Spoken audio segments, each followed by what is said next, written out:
ولا هم اللي فرجته ولا تربة اللي كشفته ولا مريض اللي شفيته ولا ضال اللي هديته ولا ميت اللي رحمته. وزيركو نين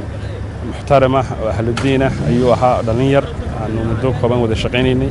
تبعد ونكسن إلهي وحنا وبرينا إنه كنا ذكورا بيستجي أنتي كلبة halkan waxaanu ku joognaa bahdii wasaaradda shaqada iyo guddiga shaqaalaha rayidka annaga si gaar ah inoo taabanaysa wuxuu ahaa nin naga tirsan isaga iyo inta kaleba marka eheladii iyo qoysaskii dhammaantood ay ka baxeen culayska saaran waan dareemi karaa samir iyo iimaan baanu leenahay qadarta ilaahay baa meesha timi maalintoodina way qornayd in qoysaskii laga warhayo oo la daryeelana waanu kala hadalnay madaxda waanu sii gaarsiinayna annana waa ka hawlgalaynaa marka samiri iimaan baan leenahay maalin murugale bay u tahay qaranka iyo ummadda Soomaaliyeed falalka noocaas laakiin kuwo inaga hakinaya